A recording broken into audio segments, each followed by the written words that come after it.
The Crimson Veil muncul di kancah musik bawah tanah pada akhir tahun 2010-an.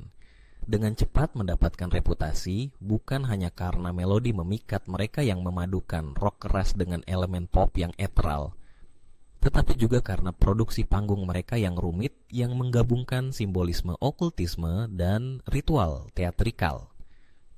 Didirikan oleh vokalis utama Eliza Morton dan gitaris Vincent Blackwood, band ini mengambil inspirasi dari berbagai tradisi mitologis dan estetika gotik. Pertunjukan mereka menampilkan set panggung yang rumit dengan simbol-simbol kuno, gerakan seremonial, dan pencahayaan dramatis yang menciptakan pengalaman mendalam bagi penonton mereka. Kritikus musik mencatat bahwa sementara banyak band telah menggabungkan citra okultisme sebagai nilai kejut atau pilihan estetika, The Crimson Veil mendekati pertunjukan mereka dengan dedikasi akademis terhadap berbagai tradisi mistis. Lirik mereka mengeksplorasi tema-tema pemberontakan terhadap konvensi, transformasi pribadi, dan ketertarikan manusia pada hal-hal yang tidak diketahui. Pertunjukan kami adalah representasi teatrikal dari pencarian manusia yang abadi akan makna, jelas Eliza dalam sebuah wawancara langka. Kami menciptakan ruang di mana orang dapat mengalami katarsis melalui musik dan penceritaan visual. Popularitas band ini tumbuh secara stabil, terutama di kalangan penggemar yang mengapresiasi kompleksitas musik mereka dan komitmen untuk menciptakan pengalaman live yang berkesan. Konser mereka dikenal sebagai acara imersif di mana penonton merasa dibawa ke alam lain. Asal-usul yang misterius sebelum membentuk The Crimson Veil, Eliza dan Vincent dikatakan telah menghabiskan beberapa tahun menjelajahi situs-situs kuno di Eropa dan Asia, mempelajari tradisi esoterik dan ritual dari berbagai budaya. Pertemuan mereka sendiri diliputi misteri, dengan rumor yang mengatakan bahwa mereka bertemu di sebuah perpustakaan tersembunyi di Praha yang mengkhususkan diri pada teks-teks okultisme langka.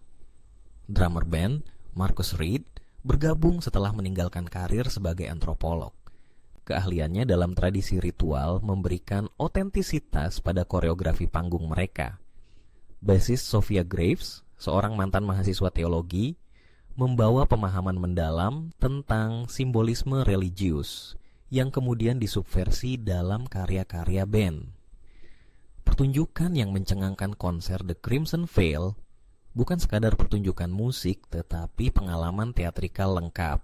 Panggung sering dirancang menyerupai altar kuno, dengan pilar-pilar tinggi, api menyala dalam mangkuk perunggu, dan kain-kain merah yang menggantung dari langit-langit.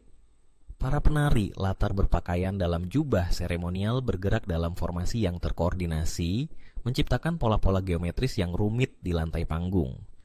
Dalam salah satu pertunjukan paling terkenal mereka di festival musik underground di Berlin, band ini tampil di dalam lingkaran garam yang besar, sementara proyeksi konstelasi berputar di atas kepala mereka. Ketika musik mencapai klimaks, Eliza melakukan monolog puitis tentang transendensi diri, sementara para penari menyalakan dupa dan lilin dalam pola pentagram di sekeliling panggung. Kontroversi dan kesalahpahaman. Meskipun pertunjukan teatrikal mereka, The Crimson Veil selalu menekankan bahwa mereka adalah seniman, bukan praktisi okultisme yang sebenarnya. Dalam sebuah konferensi pers setelah konser kontroversial di Tokyo, Vincent menyatakan, "Kami tertarik pada simbolisme dan ritual sebagai bentuk ekspresi artistik. Ini adalah teater, metafora untuk perjalanan spiritual universal yang diambil manusia."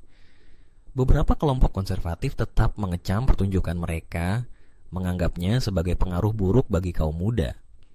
Namun, para akademisi dalam bidang studi keagamaan dan sosiologi musik telah menulis beberapa makalah yang menganalisis bagaimana band ini sebenarnya menggunakan simbolisme tradisional untuk mengkritik aspek-aspek masyarakat modern dan materialisme. Warisan artistik seiring berkembangnya karir mereka, The Crimson Veil mulai berkolaborasi dengan seniman visual, penulis, dan bahkan arsitek untuk menciptakan instalasi multi-indera yang mengelilingi musik mereka.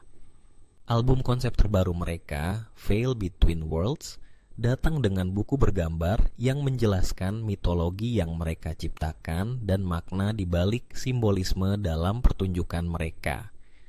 Jurnalis musik Arya Pratama menulis dalam ulasannya, apa yang membuat The Crimson Veil begitu menarik bukanlah elemen shock dari simbolisme mereka, tetapi kedalaman intelektual dan integritas artistik dengan mana mereka menyelidiki ketertarikan abadi manusia pada misteri kehidupan dan kematian.